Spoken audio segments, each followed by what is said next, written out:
The third family, the largest one. This is the family of mankind that stretches across borders and countries, and encompasses all mankind.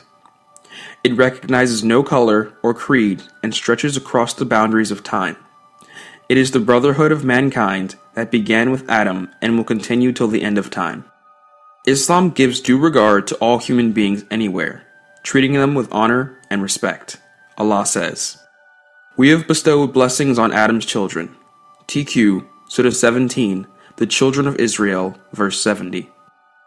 He also says, "O people, we have created you from a male and female and divided you into nations and tribes that you might get to know one another. The noblest of you in Allah's sight is he who fears him most." TQ, Surah 49, the inner apartments, verse 13.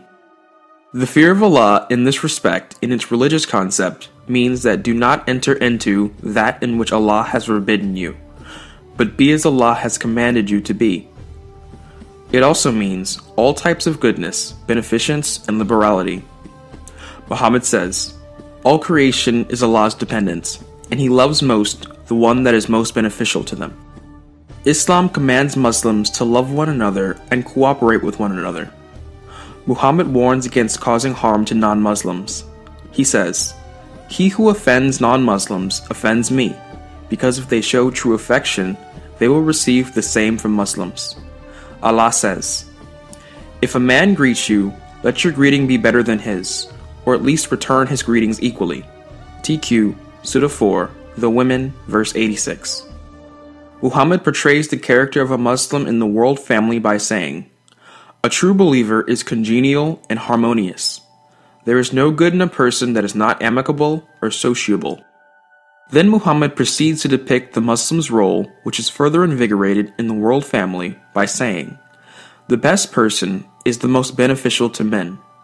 He also says, "The peak of wisdom and reason after true belief in Allah is winning people's love." Islam is a faith that links reason, true belief, and the love for all people. Islam requires, or rather demands, the establishment of one human society, a society in which there is no difference between rich and poor, black and white, Arab or non-Arab, except by virtue of good deeds or works which constitute obedience to Allah. Thus, all of the following are regarded as good deeds: worshipping Allah, combating ignorance, diseases, and poverty, caring for children, and checking the actions of an unjust oppressor and helping others to regain their rights. Islam is the religion of justice and equality for all people. Muhammad says, "People are as equal as the teeth of a comb." Islam lays much emphasis on a man's freedom and dignity.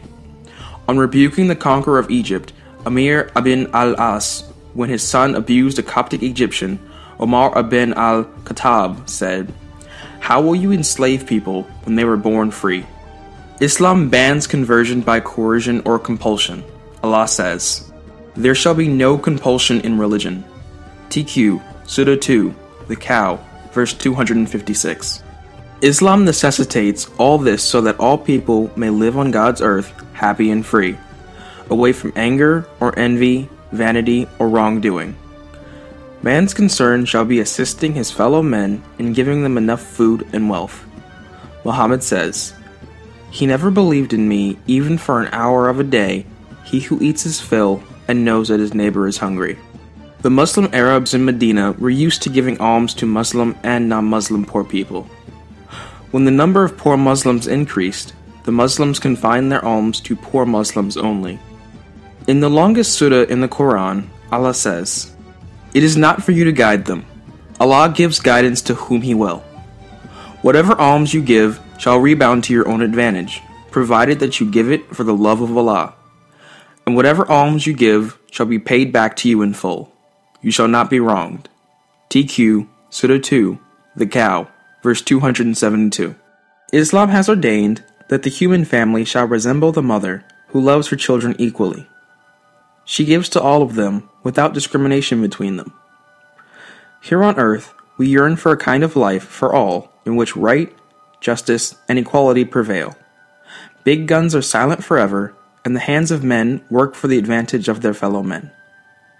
However, We must realize that in this international family, there are many nations which are oppressed and downtrodden, whose sanctuaries have been desecrated and whose resources and possessions have been plundered. These nations are badly in need of an international family that aids, supports, and restores their lands, and helps them to regain their rights, so that injustice and untruth cannot prevail. However, the creation of such a caring international family requires that it first educate itself with the teachings of the divine guidance.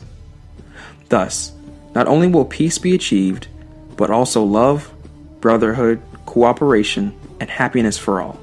Finally, let's hope mankind will accept responsibility towards the realization of such a family. The gauntlet has been thrown.